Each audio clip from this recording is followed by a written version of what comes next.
The police are handling it. It comes down to where we live and how far we are from the police department and the crime rate in this area and the crime rate in the area where the police department is located. The police prioritize things, and this is pretty much a given fact there. And if there's somebody getting beat up or shot and somebody having a trespasser who's walking around stalking them, they're going to go to the person's house that's getting beat up first. They're not going to come to the one that's trespassing unless they have enough police to do that. Then they'll do it. But that's basically, it's a prioritized thing. And a lot of times I try to just take things into my own hands, even though I should let the police do it. It goes back to my past and how I was able to work with the police and handle these situations. But this is going about like over 20 years ago. And so I guess I kind of have that past there where I helped people and I took things that, matters to my own hands, and we trust police officers to help us. Sometimes they're just so busy.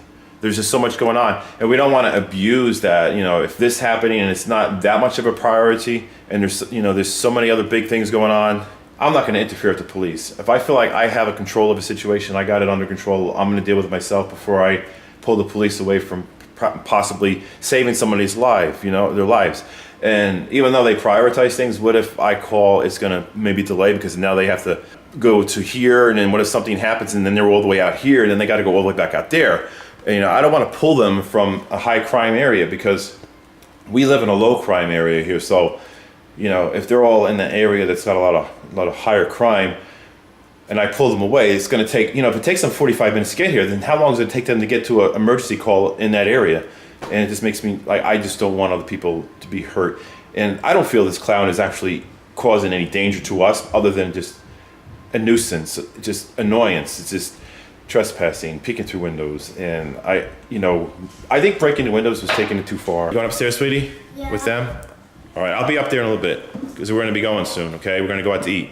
But I'm coming down. All right. Coming back down. Yeah, I can't get upstairs. I just didn't want to talk about that whole thing in front of her, get her all upset. But yeah, so we have security system here that I have wired up that if I have it armed, then it will contact the security company and then they will send me a call or a text message.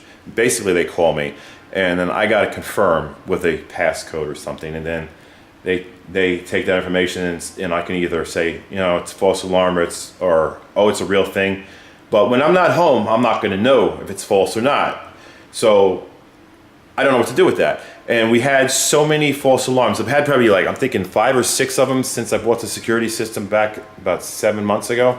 And I just feel like, whoa, the police come in here all the time and then it's a false alarm. And I'm thinking about that story, like the boy who cried wolf. How many times, can you say, oh my gosh, this is an emergency, and then they, come to the situation and it's nothing. It's like, then you're pulling them away from something that's more important. And I don't want this false alarm to keep pulling them away from, something like, and what if I just can't wear that, on my guilt on me that, my alarm system had caused the police to go somewhere far away from where the higher crime rate area is, and then something happens there, and then there's one less officer that can respond. So I haven't had this thing set. I have it on where it sends messages to my phone, but I don't have it armed because you have to arm this thing. You have to, it says system ready, but it's disarmed. So I actually have to arm it in order for it to be able to do all that. And these sensors are up in the doors. So I have sensors in the corner here. This one has a built-in camera, right? And there's sensors in all my doors, the little magnets. So I have them in the doors, and then of course up there you can see the magnet. And then there's one over there on that door. They're on the top, and they're all the doors. And then we've got sensors in all the areas. Like in that corner there's a sensor. So all that works together. Plus then my new addition to the house, which I got, which is more of a streaming surveillance, which is this system here, which looks outside and has motion sensors. So when it triggers those, then I get notifications that something's out there. And then I come back and review the footage and then see what's going on. And then of course I got the other thing, which is another camera, and that one actually streams live to my phone, so I can actually see stuff on my phone. But my phone service is really bad, so it gets choppy, so I miss a lot of stuff with that. Yeah. Yeah. Are they ready? Hey, You know what you need to do? You need to go brush your hair. Go in there and brush your hair real quick, okay? Because we gotta go. You're gonna have to just take a shower when you get back. Because I don't want you going outside with wet hair. All right, so, yeah, that's the whole situation. So you should be able to trust the police and not worry that, you know, they're not gonna be able to help. This is just a specific situation of ours. You know, we're in a low crime neighborhood. If you're a younger child or kids or teenager or whatever, or adults or any, you know, whatever age you are, you know, have trust in the police. They're there to help us. They're there to save us in situations.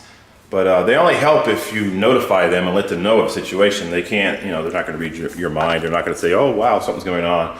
Or if you have an alarm system, make sure it's working properly so that you can actually use it when you're not home. You know, your security system, make sure it's working. Because if it's not, then you don't trust turning it on because, you know, who wants false alarms and police coming for nothing? And, you know, that's just the way it is.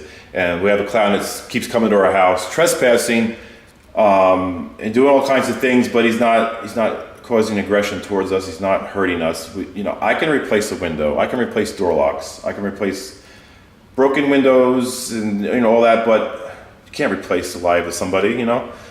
And I feel that these clowns are just, and there's more than one anyway, that's why I say these clowns, because one seems to be thin and aggressive and tall, and one seems to be bigger, chunkier, and childish. And I don't know if it's like a husband and wife, or brother and sister, friends, or whatever they are, but I just feel they have some emotional or psychological issues, and, you know, it could be something that could be taken care of if they just seek help. Because I don't see that as normal behavior, and I just don't know this whole thing of the whole killer clowns that happened back, what's it, September, October, August or something? I just don't know if this has anything to do with it, or is this coincidental that these people are doing this? But I kind of feel like maybe that's kind of might be what pushed these couple or people, whatever they are, in this kind of direction. Maybe it's maybe they're creating scare. I don't know if they just like that kind of attention. But I'm not going to use excessive force. You know, I have stuff to protect my family. I do have guns. I do have tasers. I mean, I'm practicing my Second Amendment right, and, you know, I'm thinking maybe I'll use my gun to protect us from a wild animal or something that's going to come out of the woods, and because that's my mentality, being in a low crime area. And, you know, I wouldn't want to ever have to use it on a person.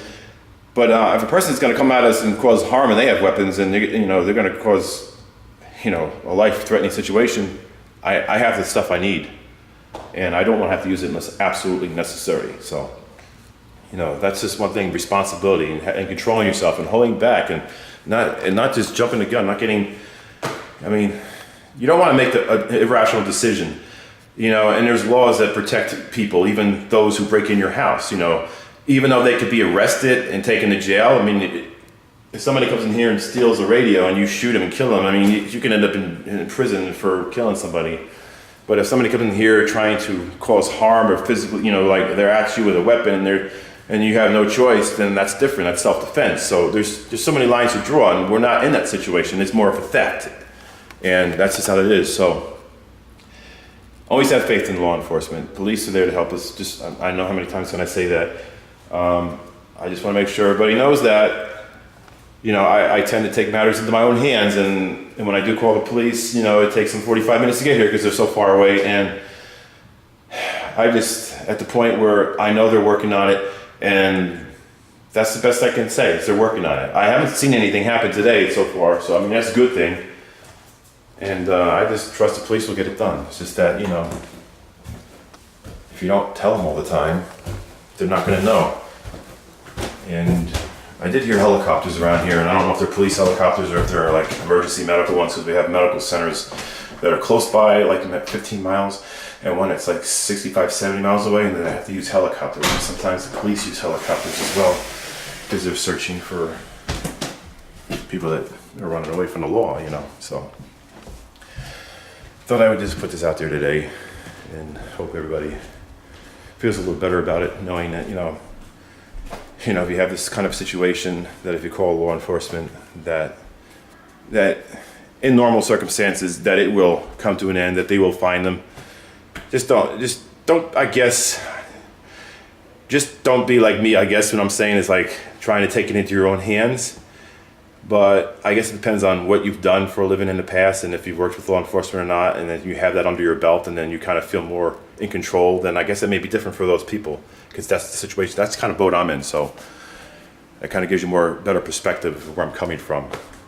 But anyway, that's about it, and I guess I will talk to you guys later.